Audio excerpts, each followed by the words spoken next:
सरकार ने स्थानांतरण खोले हैं और स्थानांतरण भी इस आधार पर खोले हैं कि काफ़ी विधायकों ने इस बात की आपत्ति दर्ज कराई है कि हमें महसूस ही नहीं हो रहा कि सरकार राजस्थान के अंदर कांग्रेस की है।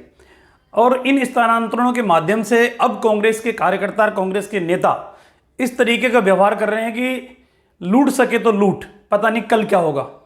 और जिस तरीके से इन ट्रांसफर का एक उद्योग, एक इंडस्ट्री के रूप में काम किया जा रहा है, उसको देखकर ये लगता है कि कांग्रेस अपने सारा नैतिकता का या सिद्धांतों से, सब चीज़ों से समझौता कर चुकी है। एन के प्रकार ने कैसे भी हो पैसा मिलना चाहिए। और मेरा सीधा सीधा आरोप है कि जिस तरीके से आम जन के लोग आके बता रहे हैं, उन बातों के आधार के ऊपर मैं ये कह सकता हूं कि निश्चित रूप से ये ट्रांसफर उद्योग, पहले मुझे भी विश्वास नहीं था, लेकिन अंदर ही अंदर ये फल फूल रहा है। किसी प्रिंसिपल के ट्रांसफर कराना है तो उसके 3 लाख रुपए लगेंगे, किसी डॉक्टर का ट्रांसफर कराना है तो उसके 2.5 लाख रुपए मिलेंगे, किसी का व्याख्याता का ट्रांसफर कराना है तो उसके 1 लाख रुपए की राशि लगेगी। और जो पद के अकॉर्डिंग राशि सबकी फिक्स है।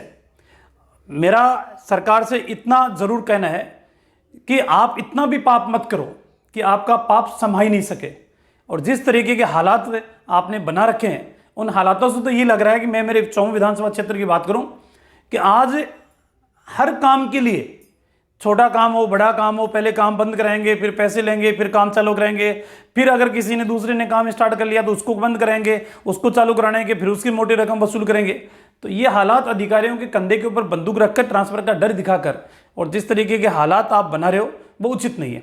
और दूसरी बात यह है कि ट्रांसफर बाहर से अगर कोई होके आएगा वो तो पैसे देगा ही देगा, लेकिन स्थानीय स्तर के ऊपर जो लगे हुए हैं, अगर उनको भी रुकना है और उनको भी रहना है तो उसके भी पैसे आपको देने पड़ेंगे।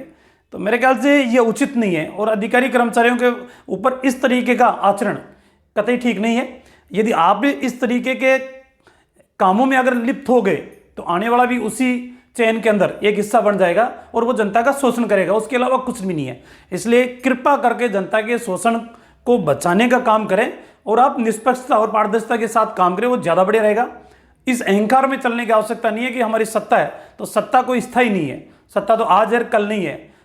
कुछ दिन बीत चुके, कुछ दिन बीत जाएंगे, लेकिन इस आधार के ऊपर जो राजनीतिक क्षेत्र में काम करने वाले लोगों को शर्मसार करने वाले कार्य हैं, उन कार्यों को कांग्रेस के नेताओं को और कांग्रेस के जनप्रतिनिधियों को बचना चाहिए। और कम से कम अपने सत्ता के अहंकार के अंदर इतना मदमस्त होने की आवश्यकता नहीं है कि आप किसी को कुछ समझो ही नहीं।